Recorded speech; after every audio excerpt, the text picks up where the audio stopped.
दोस्तों, दुनिया अनगिनत रहस्यों से भरी पड़ी है और अक्सर उन सच्चाइयों को हमसे छिपा दिया जाता है। कभी उन्हें कोरी अफवाह बताकर तो कभी देश की सुरक्षा का हवाला देकर इन फाइलों को हमेशा के लिए आम लोगों की पहुंच से दूर कर दिया जाता है। लेकिन कभी कभी कुछ रहस्यमयी फाइलें लीक हो जाती हैं और तब हमें उन घटनाओं की असली कहानी का पता चलता है। आज मैं आपको एक ऐसी घटना के बारे में बताने जा रहा हूं जिसे सुनकर आप एक पल के लिए रुक जाएंगे और सोचने पर मजबूर हो जाएंगे कि क्या हम सच में इस दुनिया को पूरी तरह जानते हैं या फिर हम कुछ भी नहीं जानते। दोस्तों, कुछ आवाजें इंसानी कानों के लिए नहीं होती और कुछ जगहें इंसानों के लिए नहीं बनाई गईं। दोस्तों, इस कहानी की शुरुआत होती है 6 दिसंबर 1993 को अरुणाचल प्रदेश और म्यांमार की सीमा पर स्थित पैंगसू पास में।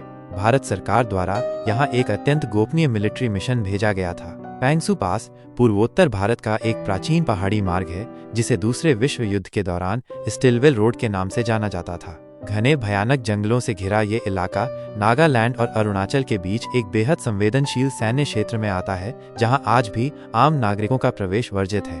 ऑपरेशन का नाम था साइलेंट कैरी फॉरवर्ड। टीम में कुल 6 जवान थे। उनका मिशन था उस दुर्गम सीमा चौकी तक कुछ अति संवेदनशील उपकरण और दस्तावेज पहुंचाना। ये एक साइलेंट मूवमेंट था, रेडियो ट्रांसमिशन के साथ, बिना किसी बाहरी आवाज के।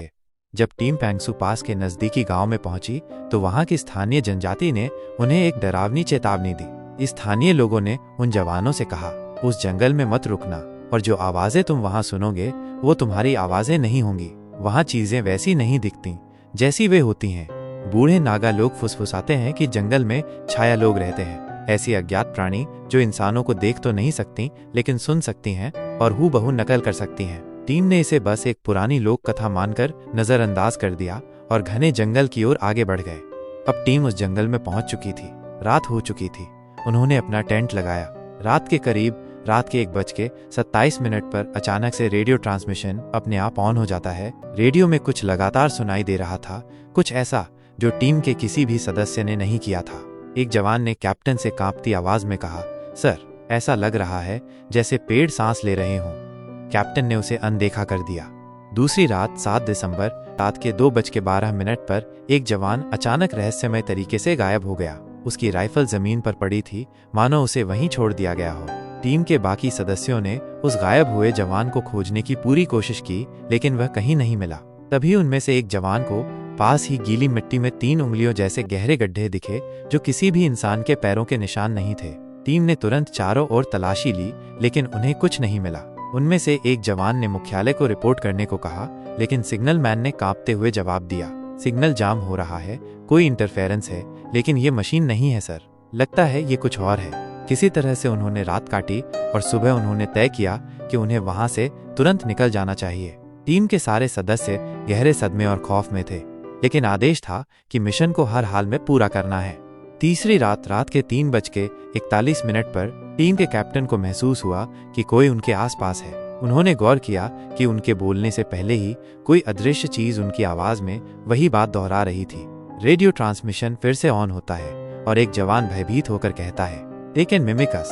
I heard the voice of Captain from the forest, but he was beside me. He didn't speak. Captain अब अजीब बर्ताव कर रहा था। वो एक ही दिशा में देखे जा रहा था, जैसे कोई उसे अपनी ओर बुला रहा हो। रात सुबह के 4:22 पर एक और जवान गायब हो जाता है। उस रात बाकी बचे सारे जवान रहस्यमय तरीके से गायब हो चुके थे, बस एक को छोड़कर। 9 दिसंबर को एक जवान किसी तरह उस भयानक जंगल से बाहर निकलने में सफल हो जाता है। उसे स्थानीय लोग पास की सैन्य चौकी पर ले गए। उसकी हालत बेहद खराब थी। वो न बोल पा रहा था, न ही देख पा रहा था। उसकी मेडिकल जांच की गई और रिपोर्ट में ये चौंकाने वाला खुलासा हुआ कि patient shows signs of extreme neurological disorientation. He responds only to one sentence, they knew our thoughts, they were already inside. 3 दिन बाद एक खोजी टीम भेजी गई, लेकिन जंगल में कोई शव नहीं मिला, कोई वर्दी नहीं, कोई उपकरण नहीं, कुछ भी नहीं। बस एक जगह काली जली हुई जमीन का एक गोलाकार पैच था, जिसके चारों ओर 3 उंगलियों के सैकड़ों निशान फैले हुए थे। दोस्तों, इस मिशन की रिपोर्ट कभी सार्वजनिक नहीं की गई। फाइल को क्लासिफाइड लेवल जुलू में रखा गया, जो सिर्फ शीर्ष इंटेलिजेंस शाखा तक ही सीमित है। कुछ सेवानिवृत्त अधिकारियों ने इशारों में जिक्र किया कि उस इलाके में इलेक्ट्रोमैग्नेटिक एनॉमलीज पहले भी दर्ज की गई थी, लेकिन कभी कोई सार्वजनिक जांच नहीं हुई। इस घटना की जानकारी दिमापुर के एक सेवानिवृत्त डॉक्टर की फाइल से लीक हुई थी, जो उस समय घायल जवान की देखभाल कर रहे थे। कुछ स्थानीय लोग आज भी कांपते हुए कहते हैं, वो जंगल अब भी वैसा ही है और वहाँ अब भी वही परछाइयाँ घूमती हैं, लेकिन कोई वहाँ जाए तो फिर लौटकर कभी नहीं आता। स्थानीय जनजातियों का कहना है कि कभी भी पीछे मुड़कर मत देखना अगर उस जंगल में फंस गए तो, क्योंकि जो तुम्हें बुला रहा होता है वो इंसान नहीं होता। अगर आप चाहते हैं कि इस केस की एक पूरी विस्तृत वीडियो बनाऊं तो ज्यादा से ज्यादा कमेंट करें। कॉमेंटेक को सब्सक्राइब जरूर करें ऐसी ही और रहस्यमयी वीडियो देखने के लिए।